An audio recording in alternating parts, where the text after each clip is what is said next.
Adequate notice of this meeting has been given in accordance with the Open Public Meetings Act pursuant to Public Law 1975, Chapter 231. This agenda is complete to the extent known and was sent to the Trenton Times and the Trentonian newspapers, posted on the first floor bulletin board in the City Hall, and filed in the City Clerk's office. Formal action will be taken. Roll call. Mr. Blakely, Ms. Caldwell-Wilson, Mr. Harrison, Mr. Michelle, Present. Mr. Rodriguez, Present. Ms. Vaughn, Present. Ms. McBride.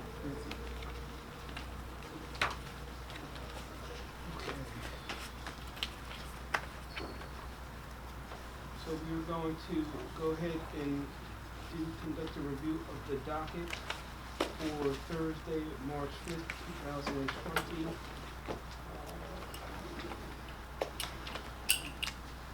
The minutes that will be presented for your approval are the minutes from September 17th, 2019 conference session, the October 3rd, 2019 regular session, the December 19th, 2019 regular session, the January 9th, 2020 regular session, and the January 15th, 2020 budget hearing. There are 18 items of communications presented to you, no petitions, and one report of a raffle application filed by Mount Carmel Field of Trenton to hold an off-premise on May 28th, 2020. Those items will be presented to you for acceptance and consideration. Ordinances being presented for second reading and public hearing. Ordinance number 20-8, which is a bond ordinance providing for various 2019 capital acquisitions, improvements for the city of Trenton, county of Mercer, and appropriating $12,114,061, therefore, and authorizing the issuance of $11,498,358 in bonds or notes of the city to finance part of the cost thereof. Ordinance number 20-10 is a capital ordinance providing for the reconstruction and rehabilitation of Stuyvesant Avenue, buying in the city of Trenton, and appropriating $1,187,452 to pay for the cost thereof, which will be funded by a municipal aid and urban aid New Jersey Transportation Trust Fund grant received or expected to be received by the city from the State of New Jersey Department of Transportation. Let the record reflect that Mr. Harrison has arrived at 5:37 p.m. Ordinance number 12-14 is an ordinance of the City of Trenton to change the election date of the nonpartisan municipal election from the second Tuesday of May to the date of the November general election commencing in the year 2020. Or 2022, I'm sorry. Ordinance 2016 is an ordinance amending Chapter 2, Article 15, Section 83, titled Audit, Warrant, and Payments of Bills and Claims, and listing for council. Ordinance number 20-18, which is an ordinance providing that the business administrator shall be subject to the direction of the mayor, supervise the administration of each of the departments established by ordinance.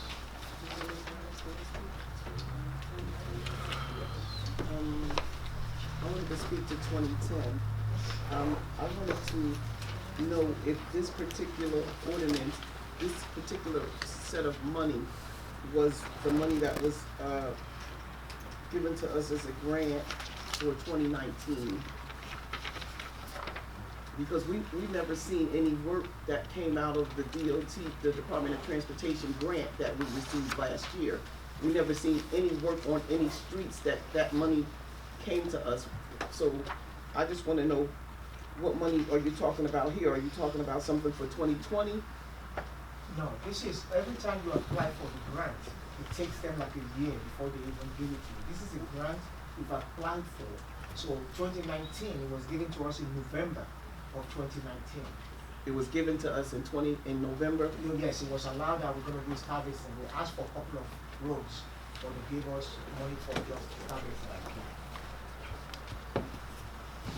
Okay, so the grant that we got We never received it until November, That's correct. and so the only road that's gonna be done is Stuyvesant. That's correct. From Parkside all the way to City Line. Okay, so how much, that grant was for the 1,187,000? Yes, 1,187,452.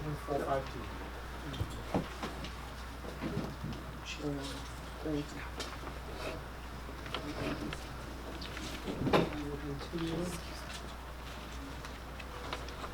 Ordinance number 20-20 is amending the code of the city of Trenton establishing, or chapter 113, food handling, article 1, retail food establishment code, section 113-4, titled fees. The resolution is being presented to you, resolution number 20-121 is a resolution accepting a bid and awarding a contract to Concept Printing Incorporated, doing business as Concept Printing in an amount not to exceed $50,000. This was actually a contract that the court needs to print out all of their summonses and notices and things like that, because they are really pressed to get this moving. They asked if this would be considered by the governing body this evening, and Council President agreed to that. So if somebody would make a motion to approve resolution number 20-121, if there's any question. Second.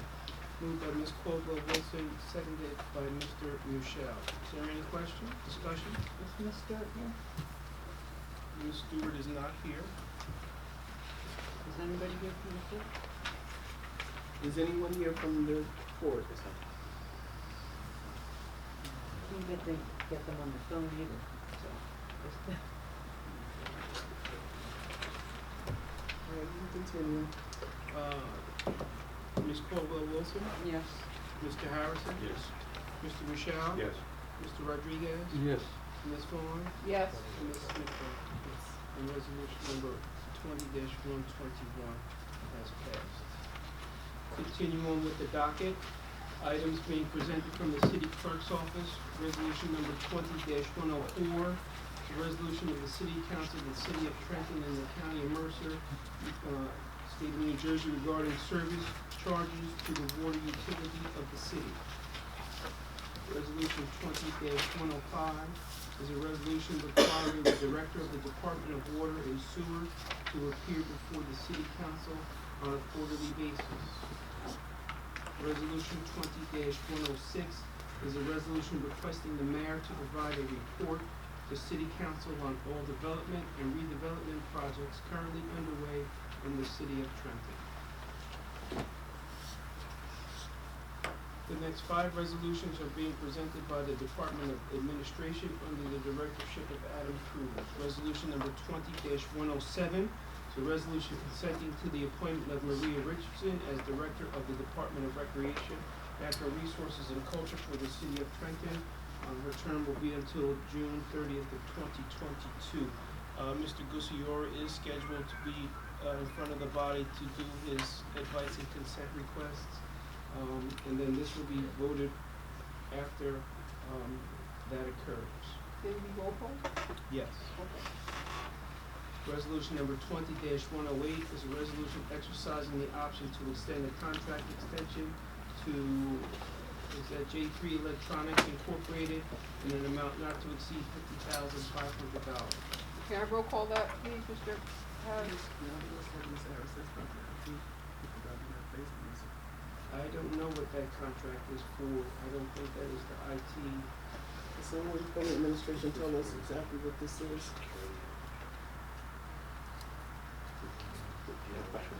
Yeah, yeah. What it is, and then I'm always concerned when contracts are extended, without going out to RFP. I kind of just, if you can Sure. expound on that? Absolutely. So it's an option to extend, so when we went out to RFP initially, we included those options in the initial solicitation, so we're exercising our right to extend that. J3 Electronics provides the wiring and maintenance of our security systems. So they do the access controls, they install the cameras, and other things such as that Okay. for And, buildings throughout the city. how many, how many times can you opt to extend on a contract before you have to go out to bid again? So it depends on the procurement method for that contract. Okay. But it will be, when we award the when we issue the initial RFP, it says in it, for example, it's a 3-year contract with 2 1-year extension options. And this one was 2 years with 2 additional 1-year options for this specific contract. But based on the procurement method, that could be different. But it will always be spelled out in the initial awarding resolution. Okay, so but we're on the first extension with this vendor. Yes. Yes. Okay. And we will roll call 20-109 is a resolution exercising the option to extend the contract with Capital Health Systems for the business as corporate health center in the amount not to exceed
several sessions that were not really taken into account when the contracts were being awarded during that time, and so the additional cases, the additional sessions were done, and now the city is actually probably the best court system. Our backlog is back to being number one again after having all those sessions. I just don't believe, Mr. Cruz, I just don't believe that we need to increase their salary. I believe that the salary that they asked for at the beginning of their contract should be the salary, and when their contract comes up again in June, then that's when the increase should take place. But I don't believe that they can quote us one price. And these are the same public defenders that have been over in that courtroom, not for 1 year or 2 years. They've been there for quite some time. And so they're part of the reason that is a backlog. And I don't believe that we should compensate them with giving them extra, adding to their salary based on the backlog that they helped create. I believe that they need to come back to the table in a new fiscal year, and then talk about increasing their salary. That's my So opinion. the asking for their contract amount is based on the number of regular sessions that that was the contract. The factor.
it is, but I needed to ask you about this, some questions based on this grant. Is there some type of data that we can get from you based on who's receiving these services for this money? Councilwoman, what happened is the program was already in existence with, Trenton Police Department, but it was done on a volunteer basis. As the county moves towards more, with the, opioid response team, if you will, then it became more of a mandate, and once it became a mandate, they attached federal dollars to it, because now the counselors who were coming in on a volunteer basis, it would, basically pay for their services. And, as far as who it services is anyone that Trenton police, officers arrest, because the way that it is written is that the person who comes in, and if they are addicted or if they ask for help with an addiction, then we are then obligated to call for a counselor to come and service them. So it's the, community addiction recovery. So there's no data that we could get to see who's being serviced for this money? Is there any type of data that, I mean, I get it that they picked them up, but when they pick them up, there has to be files kept, there has to be some type of breakdown in where, because that will help us determine just how many Trentonians we have. It also helps our health department understand clearly how many people out in this 5 square miles are being assisted with this program. Okay, well, because we have not, accepted this money yet, there has been no funds spent on the data that you're requesting. In terms of what was done on a volunteer basis, I can go back and see, if we have data as it relates to what was done voluntarily.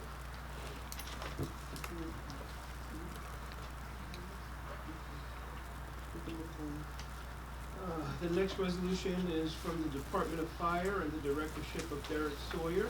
Resolution number 20-120 is resolution awarding a proprietary purchase and delivery from Kronos 50 Corporate and Kronos for repetitive purchasing of annual software services and support for the software that will be utilized to service the fire department through New Jersey state contract in an amount not to exceed $50,000.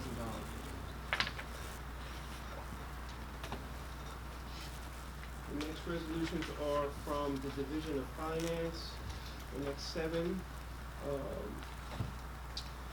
There is no director there at this time. So resolution number 20-122 is awarding a contract for a fair and open process to Robert and Sapio Real Estate Appraisal and Consulting LLC for residential tax appeal appraisals for the 2019-2020 in an amount not to exceed $38,000. Resolution 20-123 is a resolution authorizing emergency utility appropriations to the state fiscal year 2020 temporary budgets of the city of Trenton in the amount of $3,730,000. That resolution will be roll call and will require a vote of 5 members of the body.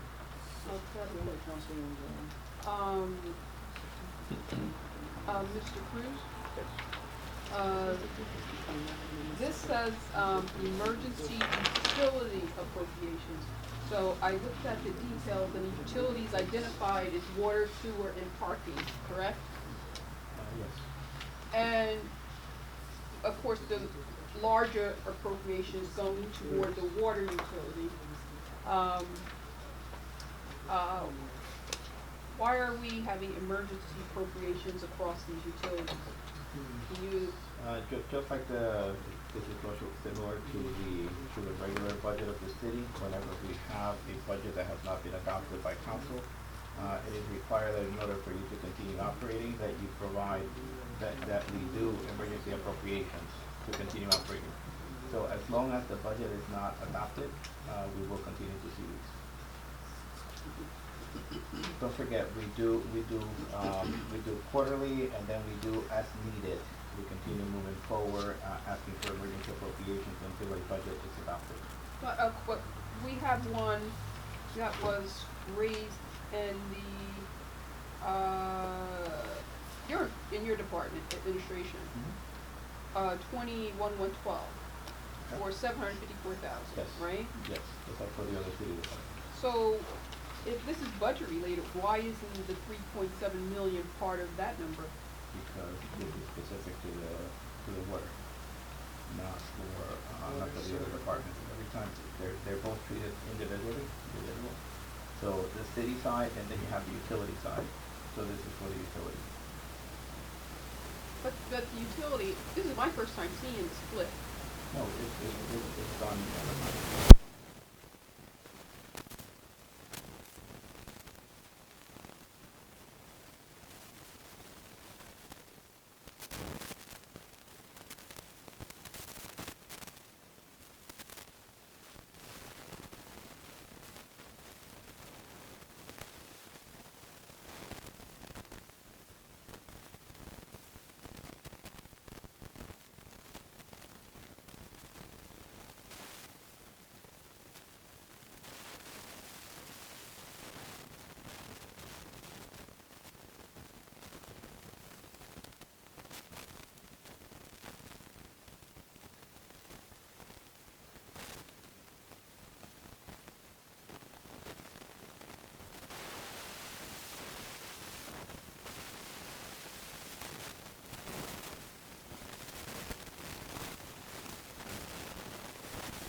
rejecting bids, okay, I see, it's rejecting the bid for the repair of water main reservoirs.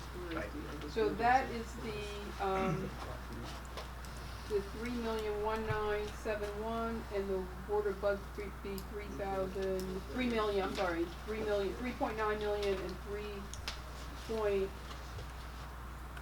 just 3 million. These bids surpass the department's budget for this contract. So, what was the basis of that determination that it passed the budget for the department's contract? What was the basis for the determination? Based on the evaluation of what's left in the budget for this year, solely based on that. We're in the process of rebidding the work. We're going to reduce the contract value. And if we expend the contract value, then we'll bid it again. But the intention is to reduce some of the quantities and reduce the contract value somewhat. And that was somewhere in accordance with some of the comments that we've received in past reviews of the ordinance, the resolution that was up for a vote prior. So that's the intention, is we're going to rebid it, we're going to sharpen the pencil a little bit, and we're going to hopefully receive some better results. We expect to receive some better results. Okay.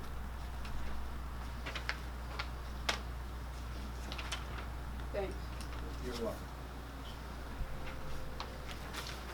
Any questions on any other resolutions? Ordinances that will be presented to you for first reading and introduction. Ordinance number 20-12, this is an ordinance amending chapter 309, article 2, water rates and charges of the city of Trenton Municipal Code, revising water rates for the city of Trenton and townships of Ewing, Hamilton, Hopewell, and Lawrence, in according with New Jersey statute, providing funds for capital staffing and operational improvements required by the New Jersey Department of Environmental Protection for administrative court or administrative consent orders with the city. That ordinance was modified in language from what you originally received, and a copy was left for you each to review. It was just sent to my office at 4 o'clock this afternoon.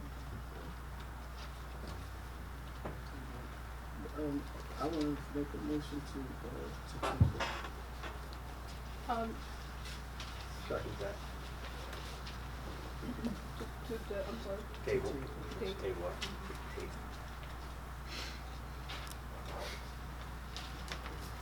President McBride. Moved by Ms. McBride and seconded by Ms. Fuller. Any discussion? No, second by Councilman Michelle. Michelle, I'm sorry. Thank you. I just want to put on the record, well, first of all, thank you, President McBride.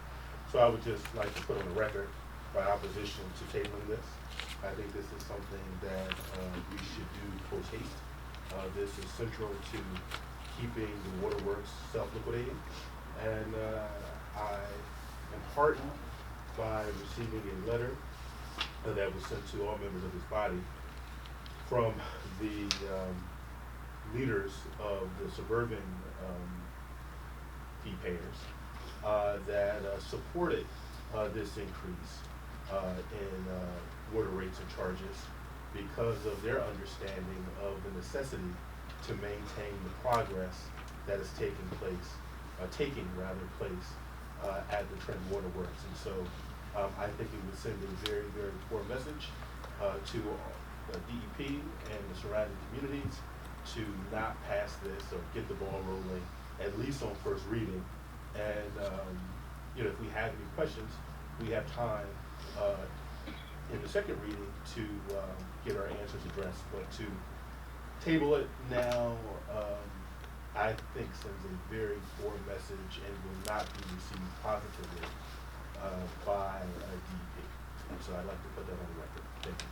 Thank you. Could I ask why we're tabling it? Yes, we're going to table it for several reasons. One, the first reason is that in the review we asked for the staffing and those particular, for that particular piece to come out. We only got the information just now, and the second reason that we want to table it is because we want to discuss the commercial piece to this as far as the meters and for the businesses, the small businesses throughout all of the surrounding areas.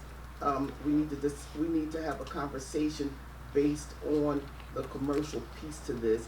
So for that reason, we're going to table it, and we're going to hope that the administration set up some appointments with us so that we could talk about the commercial piece to it and talk about why we did discuss why we needed that staffing pulled up out of this resolution, out of this ordinance, because this is no place for any staffing to be in a rate increase. It has no place here. So we want to talk about that, and we want to talk about the commercial piece for the businesses located in the city, meaning any commercial business that it could probably be a car wash, a laundry, it could be anybody that has a commercial, the meters and the sprinkler system, so we need to discuss that. And we also need to just to say that in reference to the ordinance, which we do need a rate increase, but we need to take our time and get this right, and we do have a little bit of time to work with. We know that we do need it. We don't need the outside communities, which is our customers, to tell us what we need. We do know what we need, and we're going to move forward with what we need, but we just have to get a clearer understanding of how it's going to affect, how that number, how they arrived at the 11 cent and how that number is going to affect the commercial businesses. So those are two things that we're tabling for. So the motion is to ask for a President vote. Brown? Also, I wanted to add a couple things for consideration by the director, Smith, to add to the ordinance that I don't see here.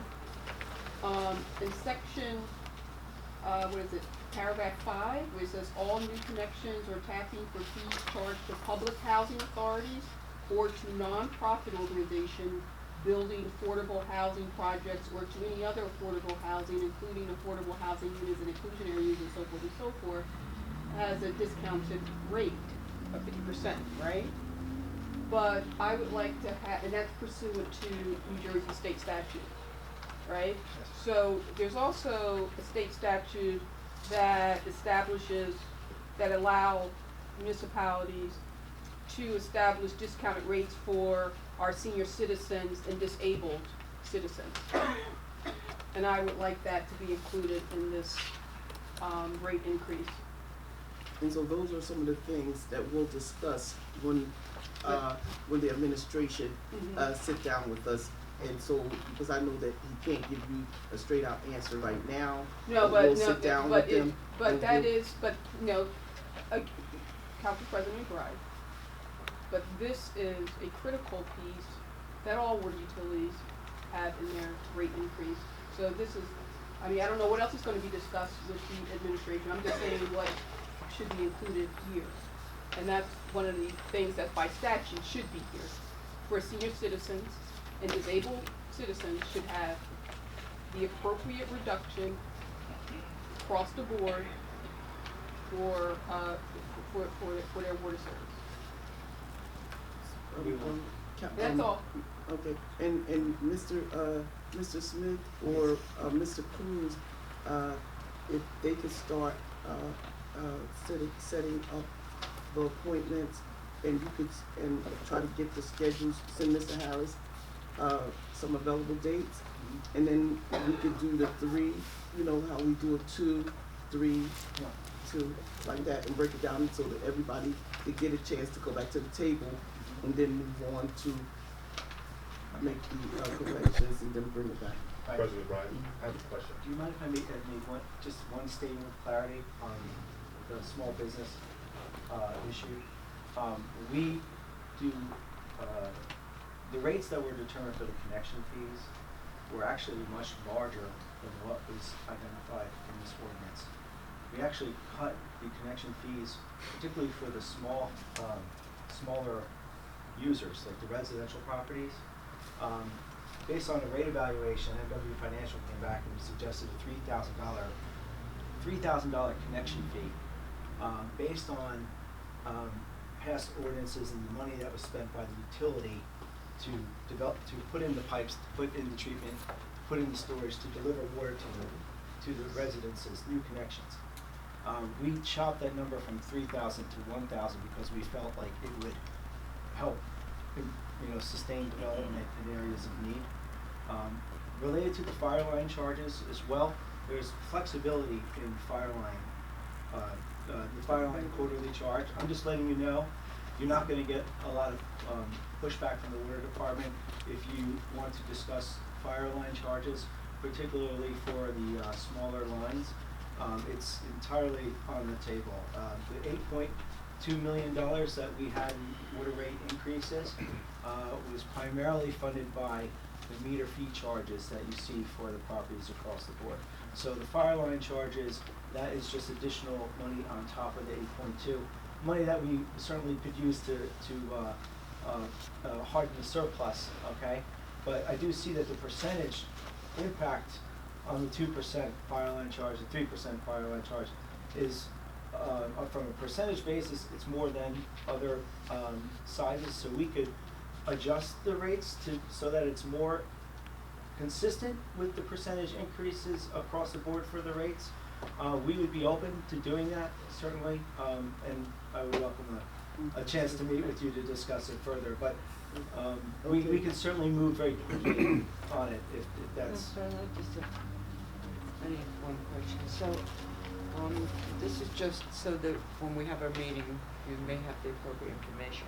Okay. But you talk about permits and the costs, you talk about meter rentals, fire hydrant, you talk about penalties for fire hydrants being used for recreational purposes without any permits. Are there ordinances stating that? Because if there are, then you need to quote, I'm just saying you should quote the ordinance numbers that apply to each of these rules. Or are you just making this up now, because then this would have to be an ordinance if you're setting fines?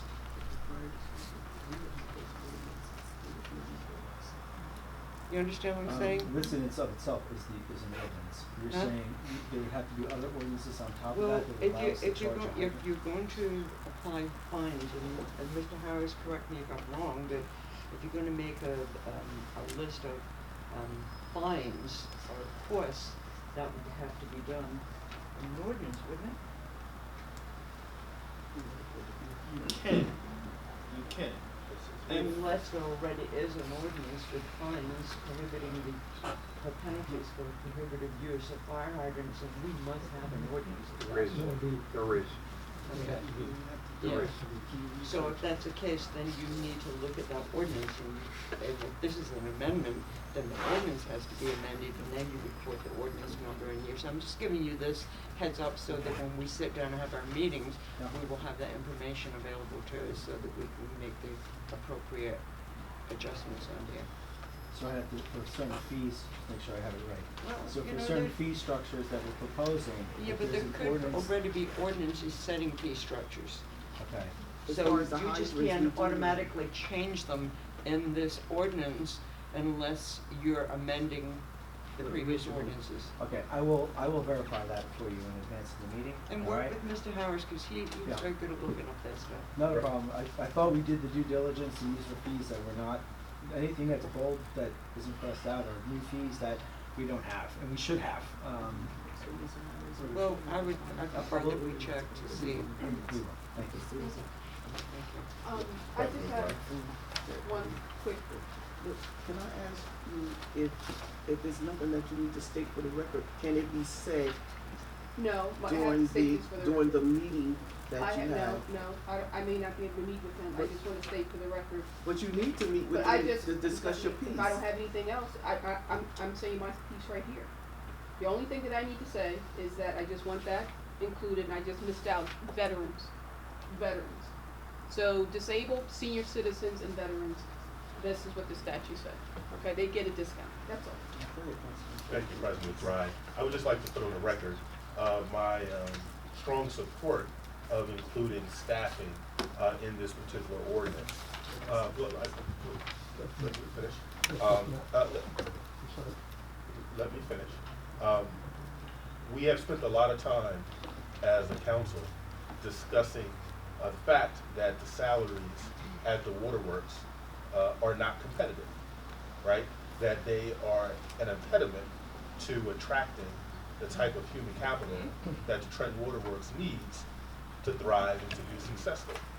And so I understand, I remember you mentioning that a rate increase would allow us to raise salaries to be competitive so that we can continue doing the work and attracting the people, and not just attracting new employees, but also retaining new employees.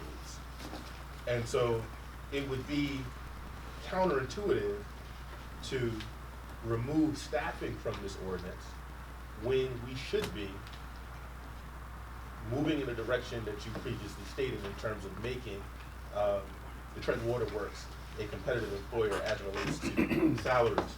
I can recall a few weeks ago us complaining about the poverty level wages of many entry-level people in the Trenton Waterworks, as well as members of this body expressing concern about salaries of executives at the Trenton Waterworks that were not competitive.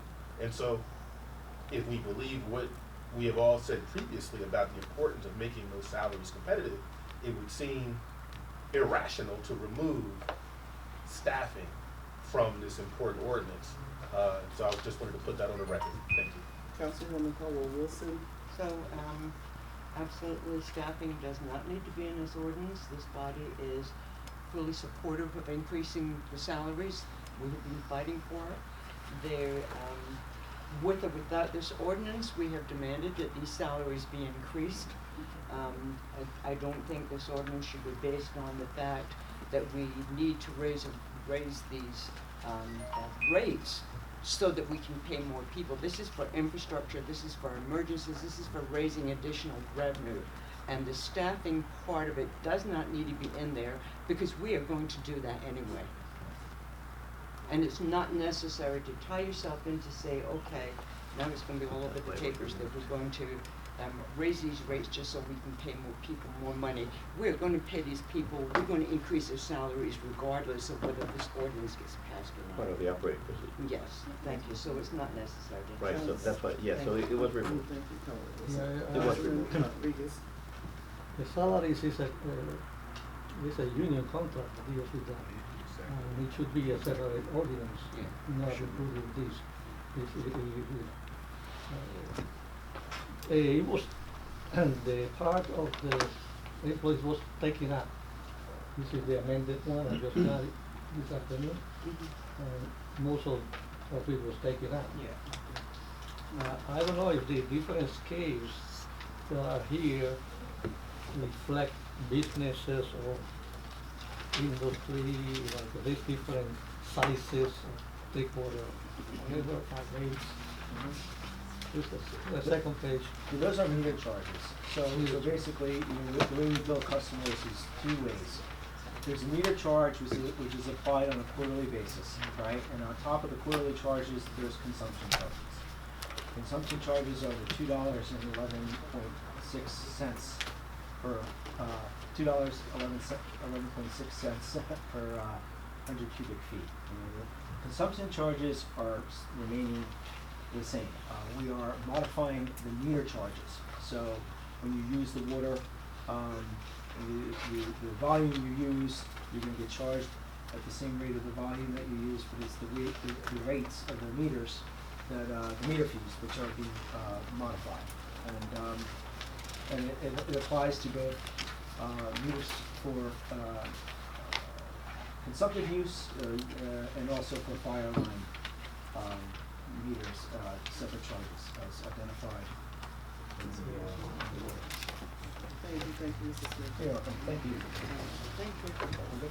So, there was a motion to table ordinance 20-12 moved by Mr. McBride, seconded by Mr. Michelle. Mr. Lindsey? No. Ms. Caldwell Wilson? Yes. Mr. Harrison? Mr. Michelle? Yes. Mr. Rodriguez? No. Ms. Vaughn? Yes. Ms. McBride? Yes. Ordinance number 20-12 will be tabled. Next on the agenda, being presented for your consideration is ordinance 20-13, an ordinance creating a separate Department of Finance. Ordinance 20-15 is an ordinance amending chapter 8316 rules of procedure, rule number 19, ordinances, resolutions, motions, and contract documents. Resolution or ordinance 20-19 is an ordinance of the city of Trenton to change by referendum the terms of member of council to staggered terms. Ordinance 20-22 is an ordinance amending and supplementing ordinance 2-95 of the municipal code of the city of Trenton regarding residency requirements, and ordinance number 20-23, which is an ordinance seeking a referendum on the issue of whether runoff elections should be eliminated in the city of Trenton. President McBride. I would like to discuss ordinance 20-23. And so I think that rather than introducing these ordinances piecemeal regarding changing elections, going to runoff or eliminating runoffs, it would be prudent for this body to establish a commission to explore various options, similar to the commission that was created that changed our government in the 1950s. These are very, very heavy and weighty decisions that we are considering. And I believe that it is prudent for us to take our time to think about this logically, rationally, carefully. We are considering these things without looking at these decisions in sum. And so there may be a need to change aspects of our election, or maybe even our government structure in terms of what type of Faulkner Act city we would be. But the best way to do that would be to study it, research it, take our time to make an intelligent decision on the changes that we may possibly make. And so, for that reason, depending on the outcome of this ordinance, if this ordinance were to fail, I would draft an ordinance asking this body to consider the creation of a commission to explore these options so that we can do it in a very thoughtful and prudent way. And so we'll see what happens, but when we in the city had the opportunity to change our form, it was done in a very, very deliberate fashion and not in a piecemeal fashion. And I believe that a commission is the best way, or a committee sponsored, depending on the makeup, would allow us to make that decision in a very thoughtful way. So I just wanted to add that on the record. And yes. Council President?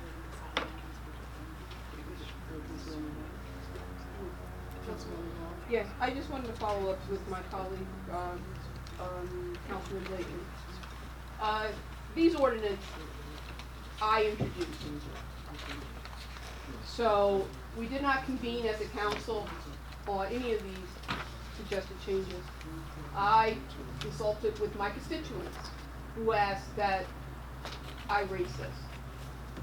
Now, if we look at the context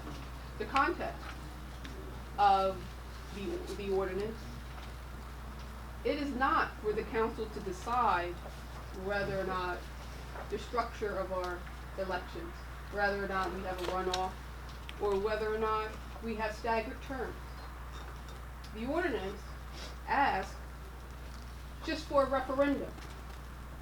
It is not for a commission of a select few people to decide whether their council, a council that's to represent 84,000 people, should be staggered terms. It is not for a commission or a select few, even for this council, to decide whether or not we have a runoff.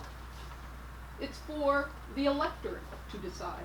And that's what these two ordinances are proposing.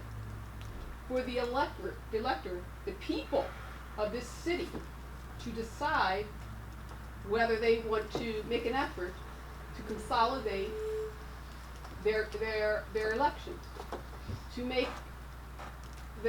to allow for their council to have a staggered terms so that our knowledge, so that our council does not vacate the seat every 4 years. Every single one of us leaves and leave a vacuum. Staggered terms will permit an opportunity for us to preserve our intellectual capital, our institutional knowledge that's here. So that is efficient. That is something that I believe, I talk to a lot of folks in my ward, which I represent, which is the West Ward, that they see this as a prudent thing that they want to make a decision on. We do, by passing this ordinance, it does not make staggered terms effective because we don't have the power to do that per the law. These 7 people elected here, we don't have the power to change that. All we could do is put it to the public, and we're just asking, I'm just asking that this council, my colleagues, consider this ordinance and allow it to go to the ballot as a question to the citizens of the city. Whether they want their council body, their governing body, to be staggered or leave it as it is.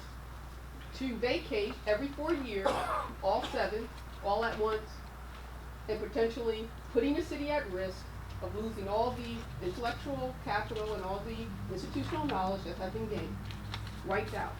And of course, the runoff is another one. It's a referendum. I just want to make it clear, it's just a referendum that we're voting on.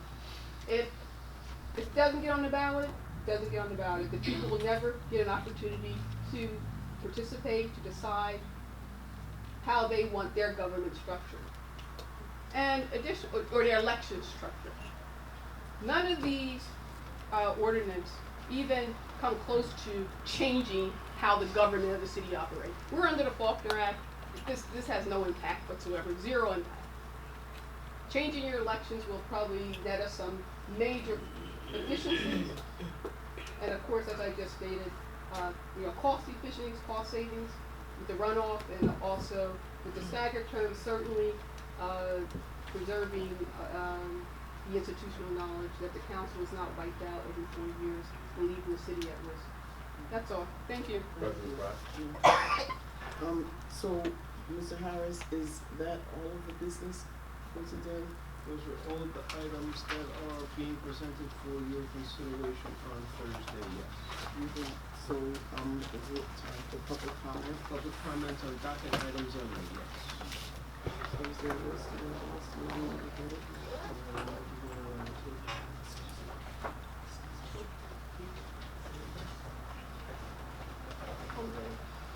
Council President, we should Means that there is no list, and you can just ask the public if they would like to speak. Right. If anybody wishes to address the governing body at this time on any items that was discussed on this docket, please just stand, state your name and address for the record. Paul Harris, 62 Laurel Place. There's an ordinance on the docket that didn't have any discussion tonight, which should have had discussion, but which should be voted down completely. Shouldn't even be introduced. Ordinance 20-22. Now this, if you exclude police and fire, there's 800 employees that are left and that this would impact. What Councilman Vaughn is proposing is eliminating something that's been in place for a very long time public service is not something that everyone is suited for, but we get here, we do it, we do the best. We're not paid very well, but we do it. To tell us that we're going to eliminate the rule that allows you, after you've served the community for 15 long years, that you can no longer leave, that you have to stay here, I think it's wrong. Ask Me 2286 believes it's wrong. We had a conversation about this today. It should be voted down. Or you should at least have discussion with people about this. And what I would like to know is what the motivations are for this. For people who've been here for 15 years, and most stay longer than that, they've put their kids through school, they've paid taxes and or rent and contributed to the community in addition to doing their job. And there are many employees now who have 10, 11, 12, 13, or 14 years who want to move, who are planning to move, have made plans. To pass this and make this effective in a month, it doesn't make any sense to me. You know, we support residency. We support it. People initially move in, they come in, they pay their dues. But to tell people who paid their dues for a long time that they can't, you know, it's just over, it makes no sense to me. And there's some confusion here. This has been in place longer than 2014. This wasn't changed in 2014. That's the first thing. The second thing is I spoke at the last meeting about the bill list. I want to reiterate that point again, that I encourage you to vote that down as well. Council's provided with a check register on a weekly basis. We just had Councilor Michelle request some documentation, and we scanned it. It was sent to him. He can review that. There was a comment made at the last meeting that, well, these payments for $100,000 or more, I'm confused what they are. That doesn't make any sense to me because no payments are made without your consent. So if you're seeing a check register that has a payment for $100,000 for JCI Chemical, well, you should know what that is because that's a company that you've approved in Waterworks to provide chemicals. So, again, either we're open for business or we're closed for business. To tell departments and vendors that you're going to have to wait to get paid because you want to review a list, it doesn't make sense to me. And I say this again because this is what I do every day. This is what I do. I've done this for a long time. I pay the bills.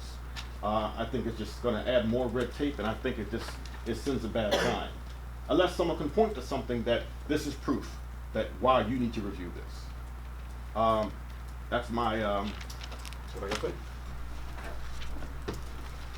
there anyone else that desires to address the governing body at this time? Yeah, Mary Trenton, 20-23. I am a West Ward resident, and I would just like to say, had it not been for a referendum, we wouldn't be owners of the Trenton Waterworks today. 2010 made sure that the residents, because of a referendum, that we are owners of the Trenton Waterworks, our biggest revenue asset here in the city of Trenton. So I am all for people to go. One man, one vote. Go and let the people decide whether they want to vote on issues of the city. And personally, I think there's a lot more issues that should be voted on of the city. We should take it to the vote with the people because we don't get to speak on a lot of things and that are needed to make our city sovereign. So having the issue put on and let the people decide, I'm all for that. I think it's a great thing, and I think, and I'm not only speaking for myself as a resident, other West Wardians also with where I live and on our streets, and as being a civic association president in the ward, we're all on board with this. So I thank you for listening to me tonight, and thank you very much, and that's all I have to say. Anyone else? Move on to the civic comment. We're going to close the public session and move on to civic. Councilwoman Caldwell Wilson. Yes, I just want the public to understand, and I'm addressing Mr. Harris.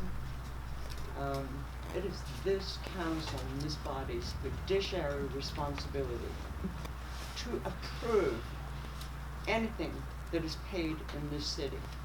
And when we talk about the check register that we get from finance, it comes to this body after the checks have been paid.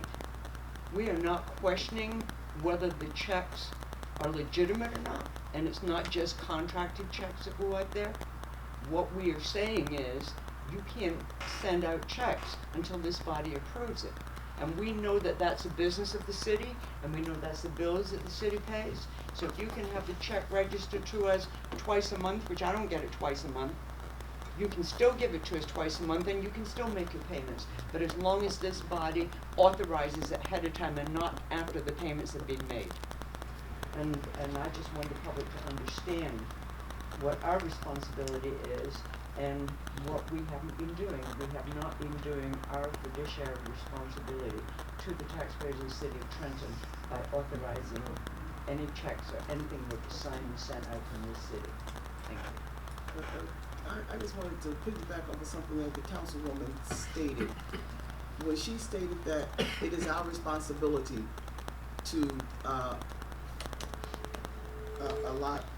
give the consent to have the funds allotted. A perfect example here this evening is that the court administrator extended contracts without the consent of the legislative body. That's a perfect example of what is going on in this city. You can't go past the legislative body and make decisions like that and then come to us and say, we've already gave them the extension, they've already did the work, now we need you to vote yes. Because it doesn't work like that. That's not the way the formula works. The formula works that they come to the council first with the resolution to ask for an extension or ask for the contract change order. Then we vote on it, then they take it back and they make it happen. But the way that this administration is functioning is backward. So I just wanted to add that to the councilwoman's explanation because we have a perfect example here this evening of why we need to address these issues before they go out to the public. Councilman Rodriguez. To say something about this residency ordinance, I'm going to vote yes on it because I'm a taxpayer. I have most of my life in Trenton. I own a property. I have been out of Trenton, back to Trenton, but I have always been a resident of Trenton. I was away in the military for 12 years, which I'm proud of, so I couldn't be here. But what I don't like is for employees to be here 15 years. After 15 years, that's when you're making decent money. That's when you have enough money to buy a house, or a better house in the city. And if we are going to let them go, then it's a shame. To me, I believe that every employee of the city, everybody that works for the city should be living in the city. It's a shame that the highest paid employees of the city, they live in West Hampton, West Windsor, East Windsor, Ewing, all over. They send their kids to those districts. They don't pay property taxes in the city unless they have an extra house. Why? So us, the one that own property in the city, the ones that own property, then we have to pay all these high taxes. The tax rate of Trenton is but the highest, I believe is the highest in the state, 5 point some rate of the highest in the state. If we have these people that have been working here for 15 years that are making $60,000, $70,000, spending money in Trenton, buying property in Trenton, we would have so many vacant properties around. We could help them fix the houses and get into the tax base. We need taxes in Trenton. How can we allow that? I'm not against anybody moving out of Trenton. Okay? Move out whenever you feel like. But if you move to Hamilton, go find a job at Hamilton. Councilman Harrison. I wanted to bring up this Thursday there's the Antico Square cleanup. Thursday from 8:30 a.m. till 3 p.m. If anybody would like to volunteer, we appreciate your help. Councilman Blakely. Thank you, President McBride. There's a number of ordinances that I will speak to. I'd like to start with 22.2, the ordinance changing the residency requirement, I'm going to be voting no against this ordinance, and I'm going to outline the reasons why I would be outlining no. Number one, I'm concerned about the people that we hired who are coming up to the 15-year mark. You have people who may be, at the time of this passing, may be days away from meeting the previous requirement of 15 years if this was passed. And in the last inning, we would be changing the rules that they have lived with for the last 14 years. And so I think that's unfair. I really think that's unfair. Number two, I believe that it is easier to have a residency requirement compelling people to live here than to actually do the work necessary to make Trenton a place that you don't have to force people to live. And so fundamentally, I would like the city council, to work on initiatives to make Trenton a place where people aren't looking to leave, that they want to live here. And so that's one additional point that I'd like to make. My third point of why I'm against this ordinance is because it would, I think, serve as an impediment to recruit the very talented workforce that we need. And so I think that this would serve as an impediment to recruiting people. If people are, there's a number of challenges of working for the city of Trenton. We don't offer competitive wages for our union workers. If we have to, at the same time, we're not paying people competitive wages, we're adding additional burdens to city employment. That is going to serve as an impediment to hiring people who want to be here. I think that the 15-year requirement is a fair medium. It's not eliminating residency, but it's also not allowing people to live where they want to live after they serve their time. And so for that reason, or for those reasons, I will be voting against 2022. And I would have liked for the author of this resolution to discuss this with our various unions to figure out ways that we could work together to come up with a residency policy that is fair and prudent. So that's why I'm against ordinance 2022, and I'll be voting against it. Ordinance 2019, an ordinance of the city to change by referendum the terms of council to staggered terms. I'm also against that as well, and I'll tell you why. So we are a unicameral legislative body. That means we have one body. When this country was created, there were various options for the way our legislature would be constituted. And they decided that it would be a bicameral legislative body, where there would be two houses. So when you look at the two bodies that constitute the U.S. Congress, you have the House of Representatives that has elections every 2 years. Then you have the Senate that has elections every 6 years. And so, well, the terms are 6 years. What happens is, when you have elections every 2 years, and this is what happens in the House of Representatives, it changes the character of a body because it's perpetual electioneering. It's perpetual elections, and people don't have an opportunity to govern because there's always these constant elections.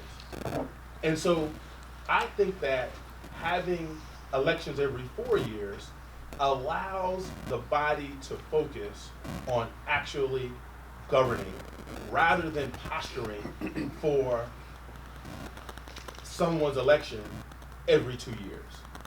And so I think that it is prudent to keep it the way it is and to retain the terms the way, have the terms every 4 years, because it would reduce the politicization and the electioneering that comes when you have an election every 2 years. I would like to ask this rhetorical question. Can you imagine the level of rancor and bitterness if we were to have an election this year with all of the interesting happenings of this council over the last 2 years? We'd be at a standstill of getting nothing done if we had to contend with an election, a municipal election, every 2 years. And that's just my humble opinion. People can do what they want, but I am going to be voting no on that. And so,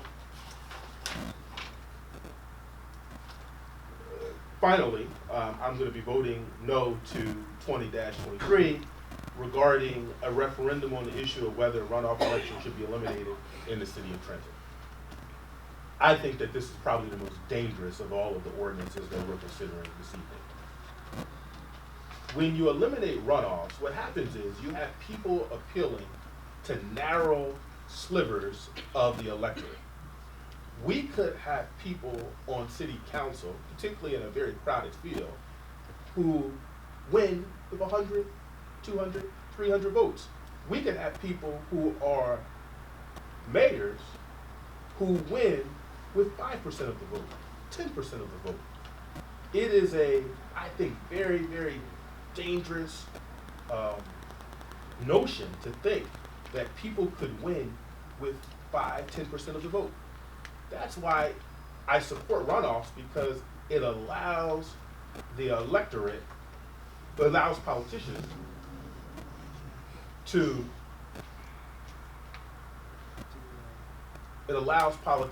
have to appeal to, or candidates rather, to appeal to the majority. An election of where you appeal to the majority, to the minority of a race is very different than a race, than an election that actually appeals to the majority, 50% plus one. And so I think that this is dangerous. I think it should be voted down. And I think that our current system is not perfect. It's absolutely not perfect. But it can be worsened. And I think that this particular ordinance would change the character of municipal government and make it a lot nastier, a lot more appealing to narrow slivers of the electorate. And for that reason, I hope my colleagues will vote against ordinance 20-23. And so, we'll see what happens on Thursday. And I want everyone to have a good week. Thank you. Councilwoman Michelle? Well, you go back to that residency law, we stand here and debate it day in and day out, and then nobody enforces it. Employees, they don't live here, and there is one of books, you have to live here when you get the job. But once again, it's been going on for years. Administration's not enforcing it. And the average person here, your directors and everything, don't live here. So, I mean, it's nice to say you live in the city. I grew up in the city. I got a business in the city. But for everybody to be told you have to live in the city and stay here, how about the people who want 10 acres, 5 acres, raising a family? They don't want to live here. And they're good people. They're good people. These are good directors. And you got to laugh because you got council people, not per se in here, that turn around and talk about our school system. But yet they take their kids out. They talk the talk, but their kids don't go to school here in Trenton. They take them out to different townships. Why? But they don't have the guts to stand up and say the school system is no good. But they take their own kids out of here, and they move out of here, and they got different houses here. But when the fight comes in here, they're not here to stand up and be honest. It's all nice to have a place. I'm happy with the city. But I also have a beautiful house down at LBI where I can get away from all the problems here. And the average person can't afford it. They can't afford it. But I would say 9 out of 10 people right here don't live here in the city of Trenton. That's their prerogative. They don't want to live here, don't live here. That don't make you a bad director. That don't make you can't do the job.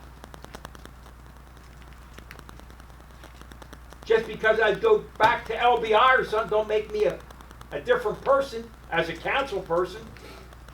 It would never do that. Should we all stay here in the city? Yes. It ain't going to happen. So I don't know why we're fighting the issue to try to make it happen. It's just not going to happen. You have to have the administration to make it. If the administration came out right now and told everybody here that don't live here in the city, don't live in the city, give your job up, are you going to give it up? I don't think so. I don't think so. You're not going to give it up to live here in the city. We're struggling right now. We can't even keep the city clean. That's all I have on that note. And can I talk about anything else, or is I got the floor? Or? You want it back to lunch? You want it back? About 10 minutes.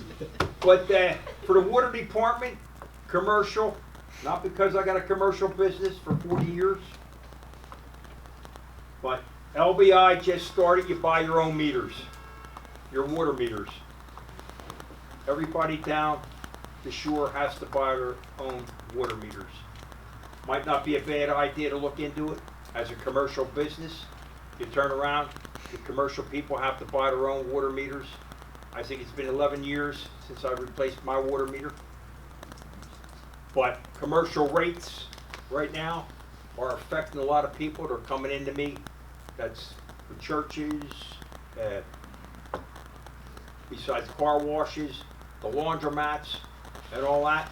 All you're going to do is turn around. If we don't try to corral it a little bit, all you're going to do is the owners of these businesses are going to put the price up and move it on to the people who are out there, the renters and the other people. And they're going to get hit hard with it. There's no other way you're going to move them. You know, we lost Champel because we wouldn't change the rates. You weren't here for that. Champel was here. We lost it because the water rates, we couldn't negotiate water rates. So they moved everybody out of here. We lost a big business. I think we should sit down and look at it, and it's not for George Michel and his laundromat. It's not for that. Because in 2 years and 3 months, see me down the shore. I won't be here. So I don't worry about my rates or anything like that. I'm worried about the rest of the city because I do care about the city. Otherwise, I wouldn't be here 40 years. Thank you. That's all I got. Councilwoman Vaughn. Okay, I'm going to go fairly quickly. I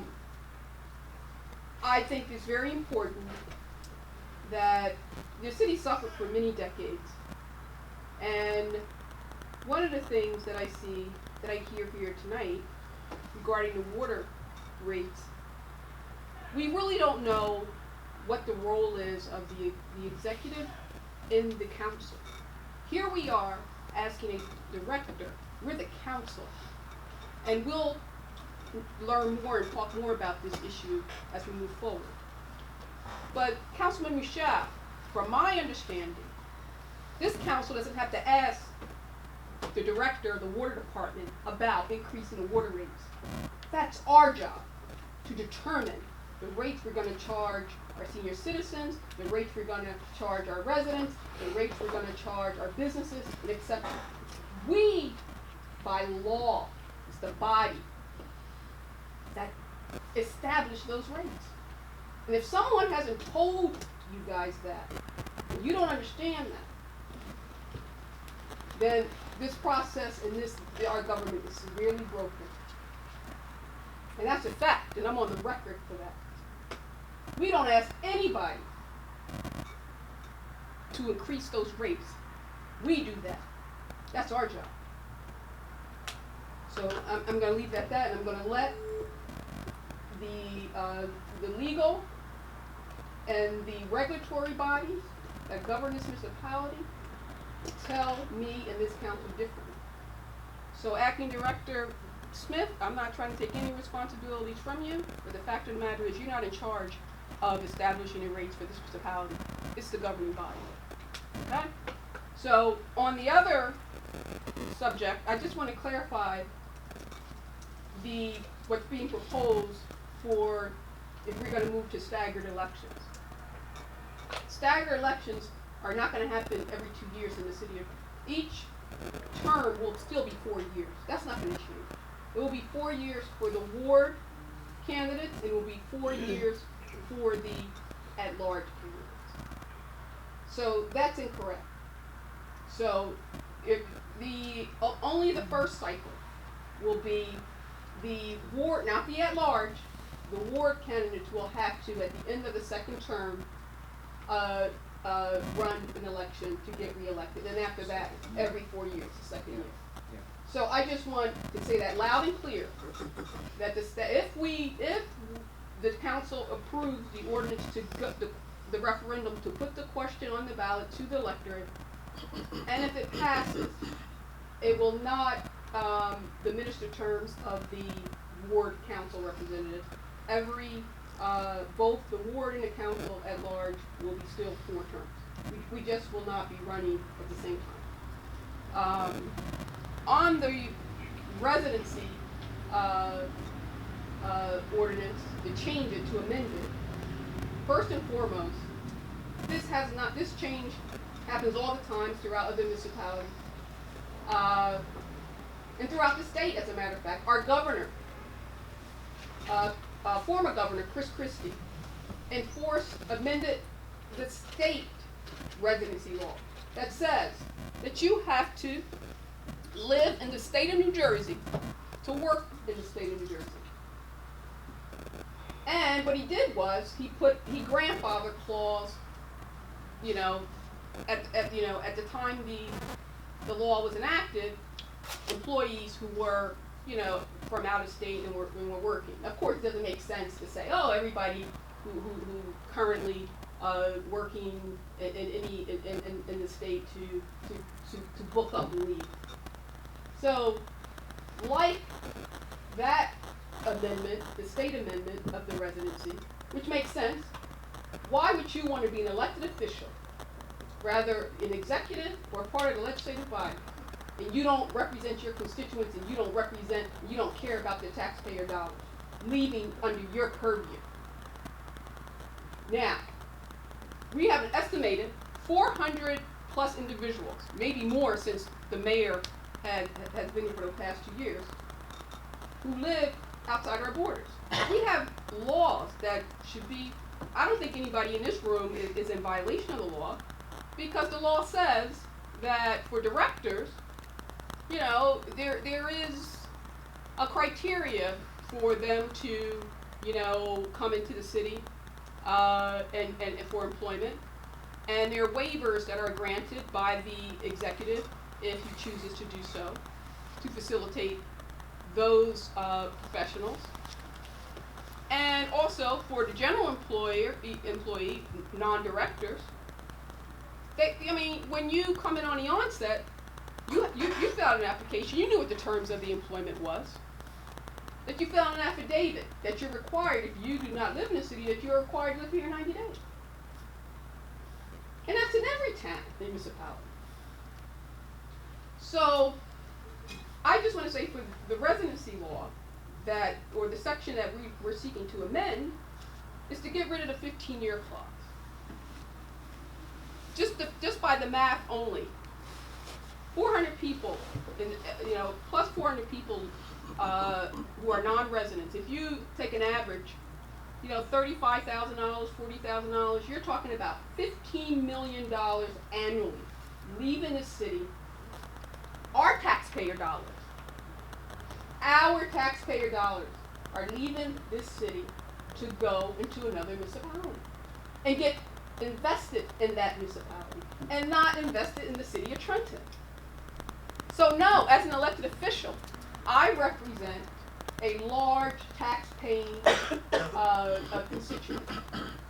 And they will not appreciate me advocating or supporting their taxpayer dollars to be taken out of the city. Now, I'm going to agree, I don't know, I forget who said it. If you want to, work for a municipal government or city or town, then work for that city or town like I do. I live in Trenton. I'm an elected official in Trenton. I live in Trenton. I pay taxes in Trenton. I own a home in Trenton. I spend money in Trenton. So do the same if you live in Hamilton, UA, or Lawrence. Go to their town hall and get a job. Go work for their public works department. Go work for their sewer department if they have one. So I'm for Trentonians and the resident taxpayers of this city. So I believe that if you work here, you should live here and not take my money to another town and pay taxes and buy a property there and pay taxes there with my money. No, I don't appreciate that. And of course, I raised the ordinance, so I believe in it. So $15 million, and that's just a fixed number that leaves our city $15 million based on an average person's salary of the 400 estimated employees that live outside. But think about $15 million in income leaving the city, but we're not even accounting for the reinvestment that goes into if those folks lived here, bought homes here,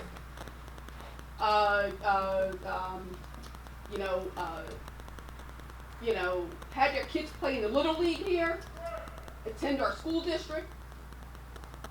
All that taxpayer dollars aggregated. But instead, millions of dollars leave our city annually because employees chooses out on a whim, don't want to live here. So for that, I say, I hope my colleagues support that ordinance. And it makes sense. I'm not a great fan of Chris Christie, but nonetheless, it's logical. You live in my state. You're gonna work if you want to work for my state with my people who elected me into office, then you're going to live in my state. If you work in my city, and the people who elected me put me here to be stewards of their taxpayer dollars, then you're going to have to live in my city. And after 15 years is nothing. So that means you got 10 more years, because I think, what's the qualifying years of service that you have to retire? How many? 25. 25.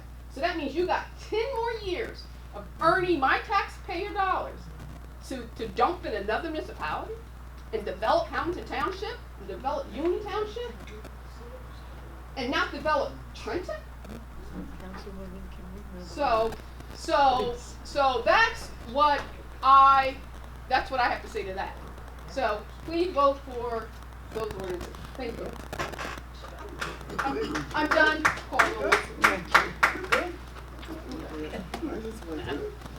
I just wanted to remind the people, the Trentonians here in the room, that the late Frank Whedon, he was a very good friend of mine. He fought the Palmer administration because we had a police director that didn't want to live in the city. And he fought the Palmer administration and he won. And the courts ruled that if you are a director in this city and you get your 90-day waiver, after 90 days, you need to have an address here in this city. I remember under the, when Mr. Whedon was fighting that fight, and it was a hard fight because Palmer backed his man and said, hey, I gave him the option, but it wasn't his option to give. It was the residents. It was the residents. So, you know, I can remember that when the courts rendered the decision, the police director said, well, I'm out of here, because he wouldn't stay in this city once the courts ruled in Frank's favor with his petition. And so I said all of that to say that before I go to that part, I want to go to when Tony Mack was the mayor. I remember Mr. Hutchinson coming out of Washington, D.C., and he got his waiver for the 90 days. After the 90 days was up, Mr. Hutchinson, before the 90 days was up, Mr. Hutchinson was in front of the body handing over his affidavit of ownership. There are so many instances. I remember looking through some paperwork, and our procurement officer, she came to the city and she said, listen, I need an extension because I am going to move to Trenton, but I need an extension. They gave her an extension, and when her extension was up, before her extension was up, she came to the council with her letter, her affidavit of ownership. You see, to me, it's simple. It's very simple. When you live in a place and you work for that place, you are vested in that place.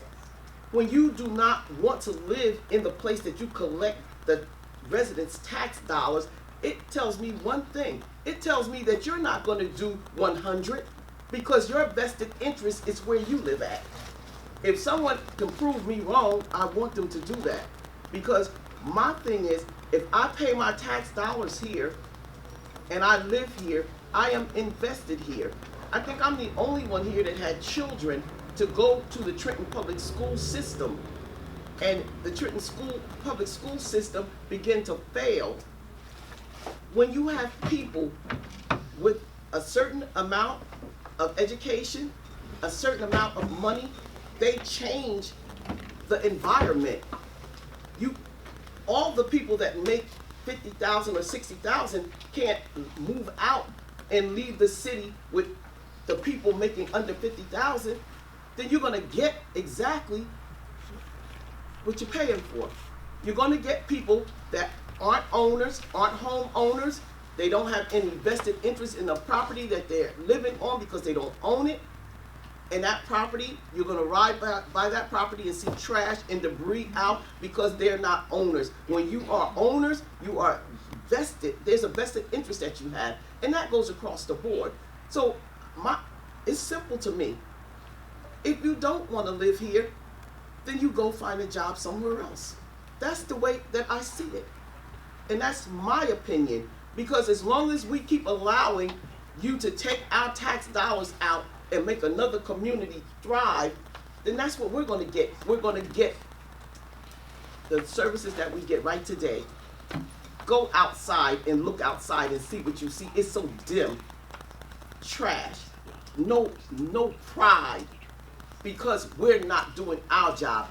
The law is already on the books, but nobody's enforcing the law. And talk about the schools. No, you can't talk about the schools because no, they're not going to bring their children here. They despise it. They can come and take your money, but they want to go somewhere else to spend it. That's an insult to me. So that's my personal opinion. So with that, that's the piece on the residency. Frank Whedon fought hard for that law. God bless him. The second thing I wanted to talk about is the water department with the uncollected water fees. We're the only municipality around in Mercer County that almost 20% or more of our property is for nonprofits. You can't go into another municipality and see all of these nonprofits setting up shop. And then they set up shop here, but nobody wants to pay their water bill. and the city doesn't enforce it.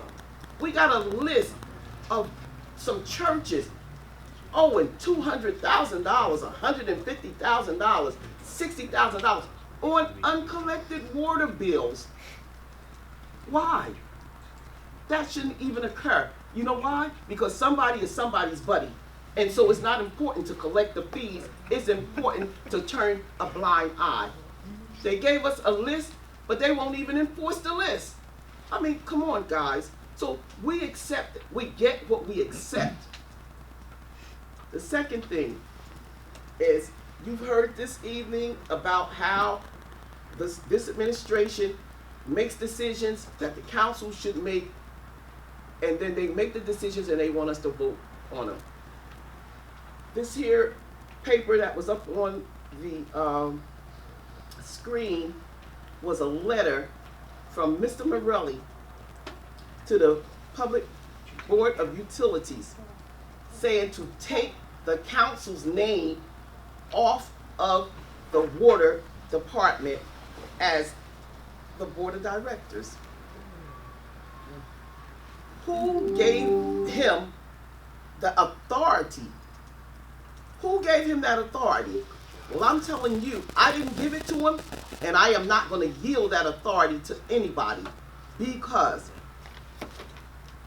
if it was 20 years on the books, if it was 30 years on the book, you need to show me the law that says the mayor can remove a legislative body from an application and the application is complete. They have no right to do it. But we sit here and argue amongst ourselves because this one got this and this one got that. But let me tell you something. What you got was a vote. You got a vote from the constituents and the residents in Trenton. Your job is to fight for them as long as you sit on this body. And when you don't want to fight for them any longer, then exit. That's what you got as the council people here. You got a vote. You got a vote of support, a vote of confidence. When they placed their vote, they gave you their confidence. You cannot turn a blind eye to the people that elected you. When you do that, you shouldn't be here. And so I'm saying to the administration, you don't have the right to withdraw a legislative body authority. You don't have that right. You're a separate piece of this puzzle, and you don't have the right to do it. And last, I'm going to talk about the water.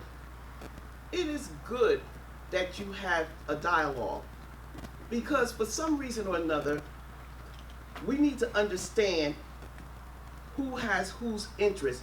It's our job to have the constituents' interest at heart, and it's the administration's job to have the same. But you don't ever come together to discuss things that you should be discussing to improve these circumstances.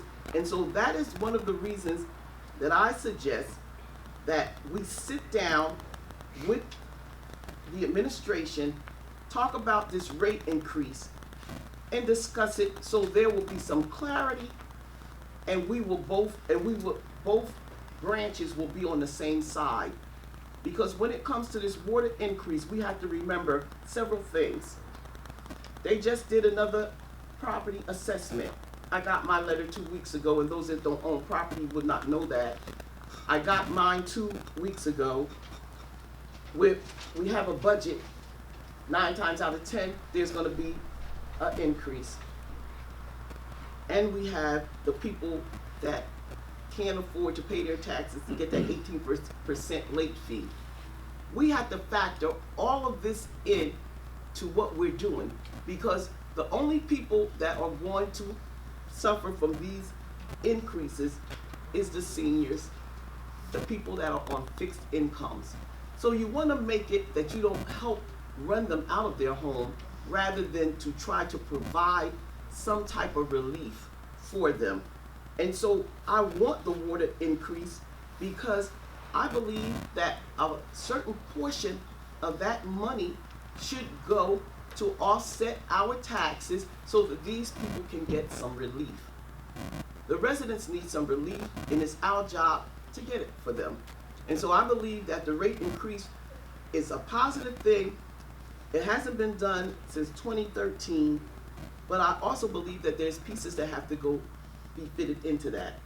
And so I hope that the administration would move out to set up these appointments, and I would hope that all of the council members make it your business to go.